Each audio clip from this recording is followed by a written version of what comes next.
Picture yourself stepping into a grand hall in Paris 1682, where the flicker of candlelight dances across gilded walls.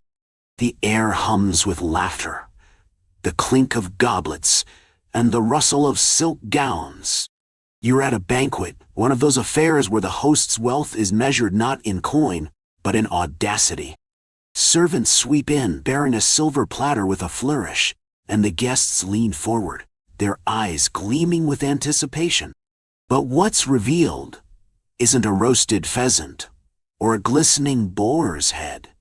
It's a dish of ground human remains, carefully prepared, seasoned with exotic spices, and presented as the evening centerpiece. These aren't just any remains. They're the desiccated flesh of ancient Egyptian mummies, thousands of years old, sacred to a civilization long vanished, now served to Europe's elite as both delicacy and cure. The guest beside you lifts a forkful, murmuring, "A fine vintage from a priest's tomb," they say. You pause, stunned, as the room carries on, oblivious to the strangeness. Welcome to one of history's wildest, most unsettling chapters, a tale so bizarre it feels like fiction, yet it's carved deep into Europe's past. This isn't the history they teach in classrooms, the polished narrative of Renaissance art or Enlightenment reason. This is the shadow side, the story scholars often sidestep because it's too grotesque, too awkward to fit the myth of European refinement. For centuries, from the medieval murk to the edge of modernity, Europeans didn't just collect mummies, they ate them. Ground into powders, baked into loaves, dissolved in wine, or even savored as flesh, these ancient remains were as common in medicine cabinets as they were on banquet tables.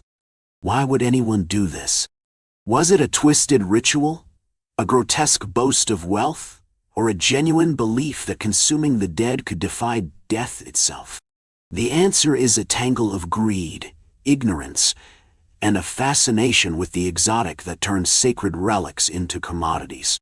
So, settle in, because we're about to journey from Egypt's plundered tombs to the apothecaries of London, from the lavish halls of Versailles to a trade that devoured history itself.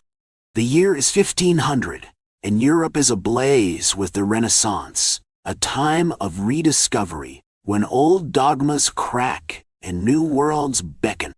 Explorers return from distant lands with tales that spark the imagination.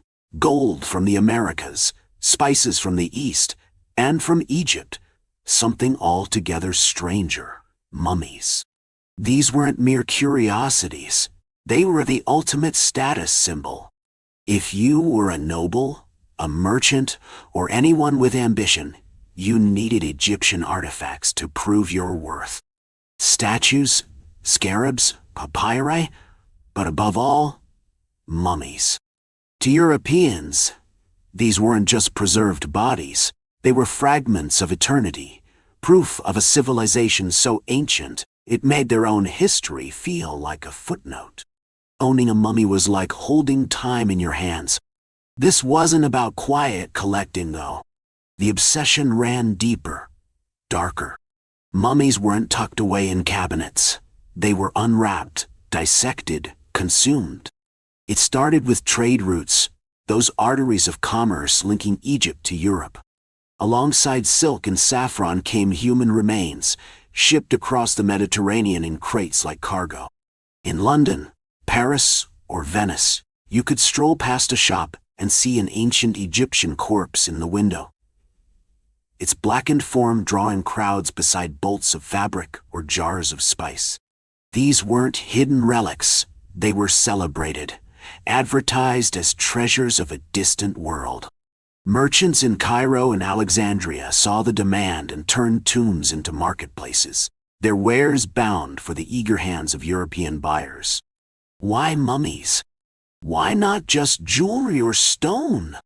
The answer lies in a misunderstanding so profound it reshaped history. Europeans were enthralled by ancient Egypt, but their knowledge was a patchwork, snippets from Herodotus, tales from crusaders, and mangled translations of Arabic texts. One word fueled the frenzy: mumia. In medieval Arabic medicine, mumia was bitumen, a tar-like substance prized for healing wounds and ailments. It was black, shiny, rare. When Europeans saw mummies, black, shiny, and seemingly untouched by time, they assumed these bodies were steeped in this magical mumia. They were wrong. Ancient Egyptians used natron salt and resins, not bitumen, but the error was enough to birth a phenomenon. By the 12th century, apothecaries across Europe stocked mummy as a remedy, ground into powder, and sold alongside herbs and minerals. This wasn't fringe medicine. It was mainstream, backed by a theory called sympathetic medicine, like cures like. A body preserved for millennia must hold the secret to preserving life. Eating mummy, they believed, was like swallowing immortality. It sounds ludicrous now, but then it was science, endorsed by the era's greatest minds. The physician de Francis I of France prescribed mummy powder. King Charles II of England brewed King's Drops, a tincture of mummy and human skull. Even Francis Bacon, the pioneer of reason, hailed mummy as a cure-all. Pharmacies carried it as casually as aspirin today, and physicians wrote it into their prescriptions for everything: headaches, nausea, fractures, even plague. But mummies weren't just medicine. They were culture. The wealthy hosted unwrapping parties, macabre gatherings where a mummy was the star. Picture it. You're sipping wine, trading gossip, as the host peels back ancient bandages to reveal the body beneath. It was part spectacle, part archaeology, part desecration, but to them, it was high society. These events were festive, a chance to flaunt wealth and worldliness. Some went further, passing around flakes of mummy flesh or pinches of powder to be admired, discussed, or tasted. Artists used mummy brown, a pigment ground from mummies, in their paintings. Shakespeare dropped mummy into Othello as a casual reference. By the 1600s, the trade was so entrenched that merchants set up grinding stations in their shops. Choose your mummy, watch it turn to dust, take it home fresh. This was no black market. It was the heartbeat of European sophistication, setting the stage for a trade that would plunder history itself. Now, let's follow those mummies to their source, because the story of how they reached European tables is as grim as it is strange. It begins in Egypt, in the sands where pharaohs and priests were laid to rest, their bodies prepared with rituals meant to ensure eternal life. These weren't just corpses, they were vessels for the soul, sacred to a culture that saw death as a doorway. But by the Middle Ages, Egypt was a crossroads of trade, its tombs no longer inviolable. Local entrepreneurs, often with a nod from authorities, saw profit in Europe's hunger. Grave robbing became an industry, with crews descending on burial sites under moonlight, smashing sarcophagi, and hauling out mummies by the dozen. These raids were brutal. Tombs were ransacked, artifacts scattered, mummies hacked apart to fit into sacks or crates. The robbers didn't care about the amulets or papyri. They wanted bodies, the raw material of a booming market. In ports like Alexandria, merchants packed them into ships' holds, where they were jostled and broken like common goods. A mummy that left Egypt whole might arrive in Europe as fragments, limbs snapped to make room for more. In European cities, the cargo was transformed, sold as antiquities, with fabricated tales of royal tombs or hidden crypts. A well-preserved mummy could fetch a fortune, especially if it came with a story, true or not. The demand was relentless, reshaping Egypt's landscape. Entire necropolises were gutted, their contents funneled to Europe. By the 16th century, the trade was a machine, with merchants funding raids to keep the supply flowing. But ancient mummies weren't infinite, and as tombs ran dry, the trade turned darker. Fresh corpses, from hospitals, prisons, or gallows, were dried, treated with bitumen, wrapped in linen, and passed off as Egyptian. A noble in London might pay dearly for a pharaoh, never knowing it was a hanged thief from Cairo. The deception was rampant, yet few questioned it. The myth of the mummy was too powerful. This was no small operation. Hundreds of thousands of mummies, some say millions, were consumed over centuries. The trade had tiers: whole mummies for kings and dukes, fragments for merchants, powder for pharmacies and painters. Merchants sold fresh ground mummy dust, a grotesque promise of quality. Others offered prepackaged powders, labeled with exotic claims. The market mimicked luxury goods with royal mummies at the top and common powder at the bottom, often just human remains spiced to seem authentic. Even artists got in on it, grinding mummies into paint for their canvases. But the consumers, the ones who drove this trade, were about to take it to a new level of strangeness, turning medicine into spectacle and sacred relics into dinner. The consumers are where this story turns truly bizarre, because they weren't outcasts or eccentrics. They were Europe's elite, the doctors, nobles, and scholars shaping the Renaissance. They didn't just accept mummy consumption, they embraced it, weaving it into their culture. Those banquets we started with? They were real, and they were common. By the 17th century, serving mummy flesh was a mark of sophistication, a way to signal wealth and worldliness. Hosts presented it like a delicacy, seasoned, extracted from ancient remains, paired with bread baked with mummy powder or wine laced with its essence. Guests didn't flinch. They savored it, debating the vintage as if it were fine Bordeaux. These weren't isolated events. Some hosted mummy painting parties, where artists used mummy brown to create portraits, the pigment's grim origins adding a thrill. Others held unwrapping ceremonies, turning desecration into entertainment. These gatherings were documented in letters and diaries, described with the casual cheer of a modern dinner party. A French noblewoman might gush about her delightful mummy, while a German physician could publish a recipe for mummy wine. They discussed the best cuts, head for headaches, heart for palpitations, feet for gout, as if choosing meat at a market. The wealthy ordered bespoke remedies, while the less affluent bought generic powder from apothecaries, who stocked it as routinely as herbs. This wasn't cannibalism to them. Mummies weren't human in their eyes.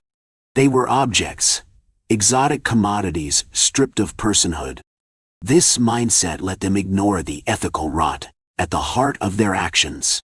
To ancient Egyptians, a mummy was a soul's vessel, sacred and eternal. To Europeans, it was a product, no different from silk or spice. This dehumanization wasn't unique. It echoed the logic of slavery or colonial plunder. But with mummies, it was history itself being consumed. And yet, there were hints of unease. As early as the 12th century, the Arabic physician Abd al-Latif al-Baghdadi called it barbaric, but his voice was drowned out by profit and delusion.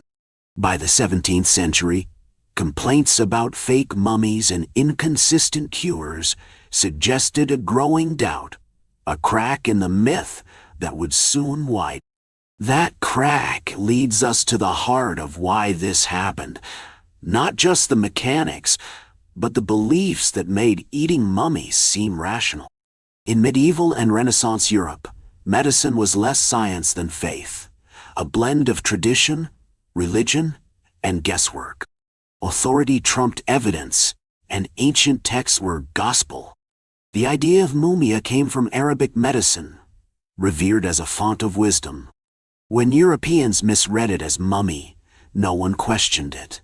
The tangible proof was right there in the preserved bodies. Mummies were miracles, defying decay in an age when death was omnipresent. Plagues, wars, and filth saw to that. Consuming them felt like stealing a secret from time itself. Sympathetic medicine fueled this.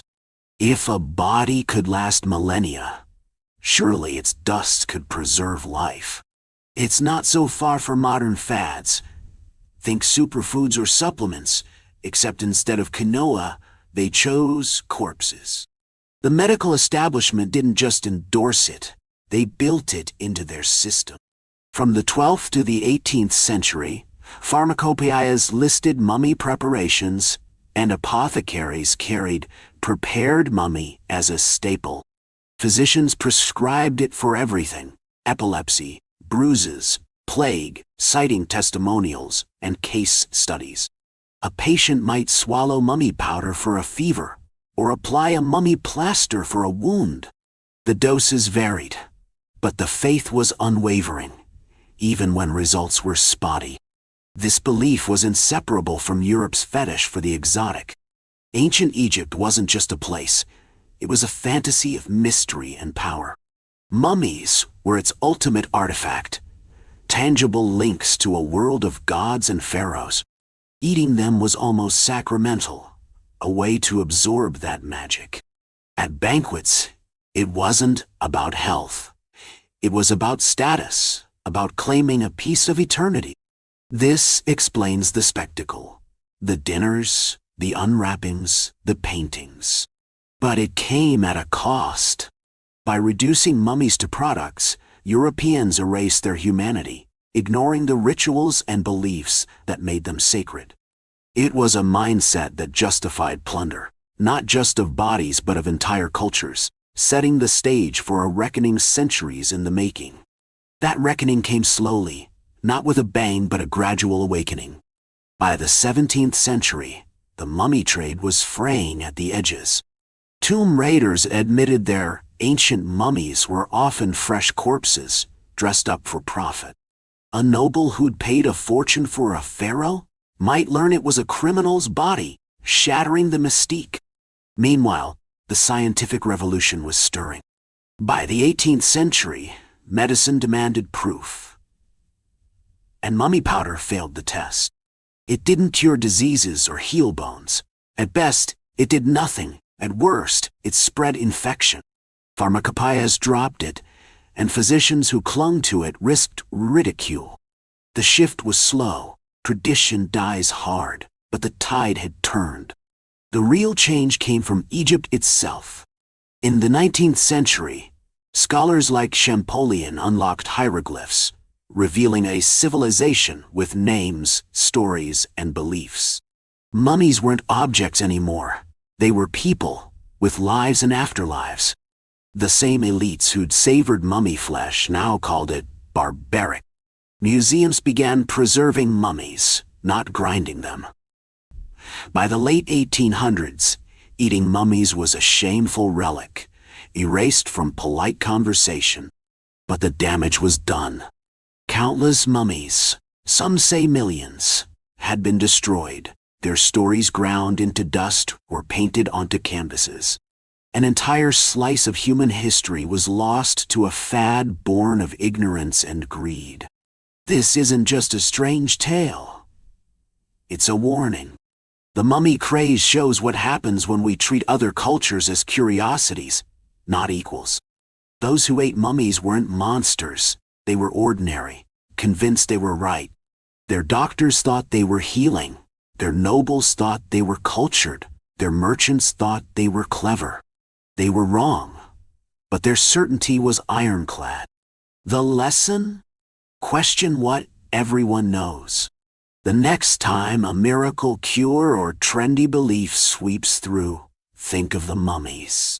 Ask if it's real, or just another myth wrapped in authority. History doesn't repeat, but it whispers. Even the smartest can fall for the strangest lies. If this story blew your mind, hit that like button and share it with someone who needs to hear it. Subscribe for more dives into history's forgotten corners, and drop a comment.